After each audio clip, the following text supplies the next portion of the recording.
NCR news channel को subscribe जरूर करें ताकि कोई खबर आपसे छूट ना जाए।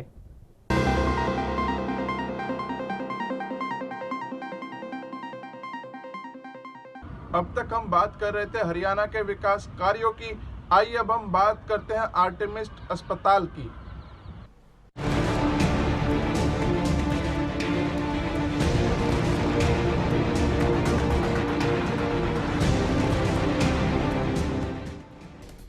हमारी जो सोसाइटी है उसमें ये धारणा है कि स्पाइन सर्जरी में लोगों को डर लगता है, उनको लगता है कि कहीं हम बेड पे ना आ जाएं ऑपरेशन के बाद, कहीं पैरालाइज ना हो जाएं।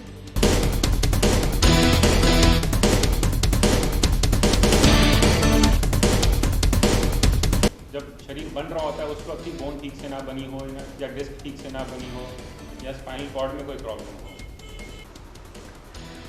गुरुग्राम के आर्टेमिस अस्पताल में आज विश्व रीढ़ दिवस 2021 मनाया गया। दीप प्रज्वलित करके कार्यक्रम की विधिवत शुरुआत की गई। स्पाइन सर्जरी का इलाज अब भारत में भी संभव हो चुका है और आर्टेमिस अस्पताल में बड़े बड़े अनुभवी डॉक्टरों द्वारा मरीजों की स्पाइन सर्जरी भी सफल तरीके से की जा रही है। इस कार्यक्रम में doctor Hitesh Garg, doctor Himanshu Tyagi, Artemis अस्पताल के marketing GM Farid Khan, canyon foundation के founder Deepak Goyal, senior consultant orthopaedic and spine surgery सहित विशेषज्ञों की टीम द्वारा आयोजित विभिन्न गतिविधियों व इंटरेक्टिव सत्रों से लाइव वेबिनार के माध्यम से बातचीत की गई। आर्टेमिस अस्पताल गुरुग्राम ने विश्व रीढ़ दिवस के अवसर पर रीढ़ की हड्डी के स्वास्थ्य और कल्याण अभियान का आयोजन किया। अभियान का उद्देश्य लोगों के बीच शारीरिक गतिविधि, अच्छी मुद्रा, जिम्मेदार उठाने और स्वास्थ्य में काम करने की स्थिति के महत्व के बारे में जागरूकता पैदा करना था, जो लोगों को अपनी रीढ़ की देखभाल करने और सक्रिय रहने के लिए प्रोत्साहित किया जाएगा, क्योंकि इस महामारी ने हम सभी को प्रभावित किया है।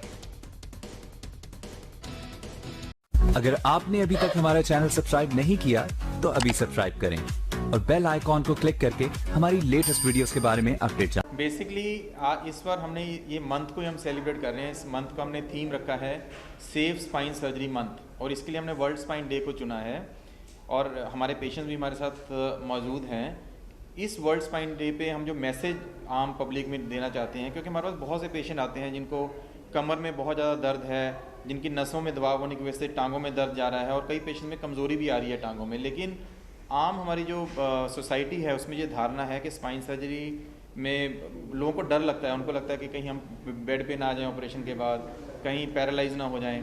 तो हम ये सेफ स्पाइन सर्जरी मंथ इसलिए मना रहे हैं क्योंकि ओवर द लास्ट 20 ईयर्स अगर हम देखें, जैसे रॉकेट साइंस में, एरोप्लेन साइंस में, हर फील्ड में इतनी ज़्यादा तरक्की हो चुकी है, उसी तरह स्पाइन सर्जरी के फील्ड में बहुत ज़्यादा तरक्की हुई है, जिसकी वजह से स्पाइन सर्जरी के रिजल्ट्स भी बहुत ज़्यादा इंप्रूव हो गए हैं और सेफ्टी भी बहुत ज़्यादा इंप्रूव हो गई है। क्या क्या चेंजेस आई हैं, ये स्टार्ट होती हैं प्री ऑपरेटिव पेशेंट असेसमेंट से। जैसे पेशेंट हमारे पास ओपीडी में आता है कमर दर्द को लेके, तो आज हम सिर्फ एक MRI देख के, जब उसका MRI करके डिसीजन नहीं लेते। आज पिछले 20 साल में इतनी ज़्यादा रिसर्च के बाद हमें आज हम स्पाइन के बायोमैकेनिक्स को, स्पाइन के अलाइनमेंट को बहुत अच्छे से समझते हैं। इसके लिए इमेजिंग स्टडीज़ बहुत एडवांस हो चुकी हैं।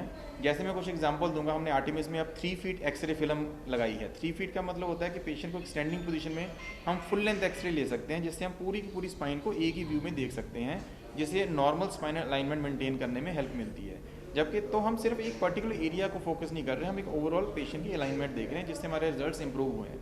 उसी तरह डिफरेंट पोजीशंस में एक्सरे किए जाते हैं, क्योंकि स्पाइन एक फिक्स स्ट्रक्चर नहीं है, एक फ्लेक्सिबल स्ट्रक्चर है।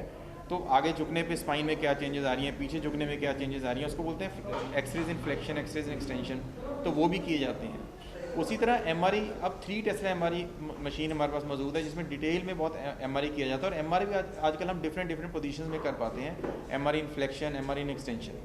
उसी तरह मल्टी स्लाइस CT स्कैन्स, जिससे हम स्पाइन में जो जोड़ होते हैं, स्पाइन के जोड़ों को, उसकी अलाइनमेंट को अच्छे से समझ पाते हैं। इसके अलावा डेक्सा स्कैन, जिससे हम ये पता करते हैं कि स्पाइन में कहीं हड्डियाँ कमज़ोर तो नहीं, कि हड्डी कमज़ोर होने की वजह से ही दर्द हो रहा है। तो ये होगी बात कि जब पेशेंट हमारे पास ओपीडी में आता है तो हम उसके काफ़ी रूट कॉज तक जाते हैं कि इसका कारण क्या है। क्या हड्डी का कमज़ोर होना है, क्या इसकी फ्लेक्सिबिलिटी में प्रॉब्लम है, क्या इसकी अलाइनमेंट में प्रॉब्लम है, या MRI पे नसों पे दबाव है। उसके बाद ऑपरेशन थिएटर में हमारे पास बहुत सारी एडवांसमेंट्स आई हैं। एक बड़ी सिंपल चीज़ है कि ऑपरेशन टेबल में हमारे पास एक टेबल होता है जिसमें हम सर्जरी करते हैं, वो टेबल में ही एडवांसमेंट आ गई है। आजकल हम जैक्सन टेबल या एलन फ्रेम का यूज़ करते हैं, जिसमें कहीं भी किसी भी बॉडी के किसी भी पार्ट पे प्रेशर नहीं आता, तो हम काफ़ी लंबे तक स्पाइन का ऑपरेशन कर सकते हैं। उसी तरह आजकल हमारे पास न्यूरो मॉनिटरिंग एक ऐसी टेक्नोलॉजी है जिसमें हम थ्रू आउट सर्जरी पूरी नर्व्स को मॉनिटर करते रहते हैं, नर्व का फंक्शन नॉर्मल। जैसे आमतौर पे पेशेंट को सबसे ज़्यादा डर इसमें पैरालिसिस का होता है, तो ऑपरेशन के दौरान हम सारी नसों को मॉनिटर करते रहते हैं, रियल टाइम मॉनिटरिंग। अगर कहीं भी हमें लगता है नस में प्रॉब्लम है तो उसी टाइम उसका करेक्टिव एक्शन लिया जाता है, जिससे स्पाइन सर्जरी में पैरालिसिस होने का चांस ऑलमोस्ट बहुत कम हो गया है। उसके अलावा 3D इमेजिंग, ओ-आर्म, हम ऑपरेशन थिएटर के दौरान जब स्पाइनल इम्प्लांट्स डालते हैं उसमें ऑलमोस्ट हम CT स्कैन करके ऑपरेशन के अंदर ही देख सकते हैं कि हमारी स्पाइनल इम्प्लांट्स की पोजीशन 3D इमेजिंग में बिल्कुल सही है। इसके अलावा हमारे anaesthesia protocols, post operative physiotherapy protocols बहुत इंप्रूव हो चुके हैं। तो इन सबको रखते अगर हम देखें तो ओवरऑल स्पाइन सर्जरी नंबर 1 बहुत ज़्यादा सेफ हो चुकी है और बहुत ज़्यादा सक्सेसफुल हो चुकी है। तो मेरा ये संदेश है कि जो पेशेंट्स डरे हुए हैं वो एक पुराने 20 साल 30 साल पुराने जो रिजल्ट है उस पर जो हमारी सोसाइटी में धारणा है उससे बाहर निकलें और अपने दर्द में, डर के कारण दर्द में जीवन व्यतीत करने की ज़रूरत नहीं है। वो अपनी असेसमेंट कराएं, जो भी उनके पास ऑर्थोपेडिक या जो भी स्पाइन सर्जन उनके आसपास हैं उनसे डिटेल्ड असेसमेंट कराएं ताकि वो अपना दर्द रहित जीवन व्यतीत कर सकें। नॉर्मली जब पेशेंट OPD में आता है तो हमारे पास 2 एज ग्रुप्स होते हैं जिसके पेशेंट सबसे ज़्यादा होते हैं। पहला होते हैं जो कि 50 से ऊपर के हैं, जिनको कि डीजनरेटिव स्पाइनल डिसऑर्डर्स होते हैं, जिसमें कि डिस्क खराब हो गई उम्र के साथ या जोड़ खराब हो गई या नसें दबने लगती हैं, इस तरह की दिक्कतें होती हैं। दूसरा एज ग्रुप होता है 25 से पहले वाला, जिनको कि कंजेनिटल डिसऑर्डर्स होते हैं, या तो जब शरीर बन रहा होता है उस वक्त ही बोन ठीक से ना बनी हो या डिस्क ठीक से ना बनी हो या स्पाइनल कॉर्ड में कोई प्रॉब्लम हो। तो ये 2 ग्रुप्स हैं जिन ग्रुप्स में नॉर्मली सर्जरी की ज़रूरत पड़ती है अगर इंडिकेटेड हो।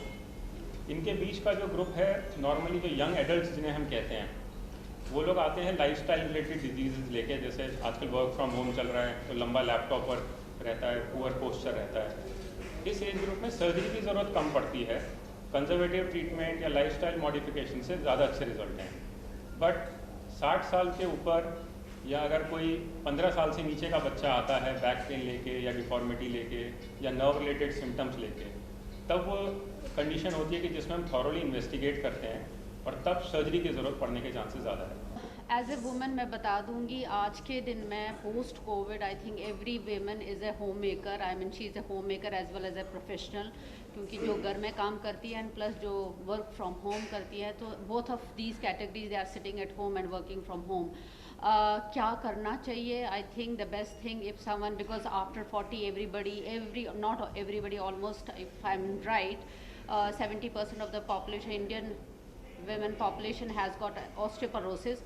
So I think whenever there is an issue, they should come to the hospital, they should see a orthopedician and that way spine surgeon, eat a well balanced diet. I think that is what is needed. Gurugram से NCR news के लिए bureau report. इस video को ज़्यादा से ज़्यादा share करें, channel को लाइक व सब्सक्राइब करें। नमस्कार।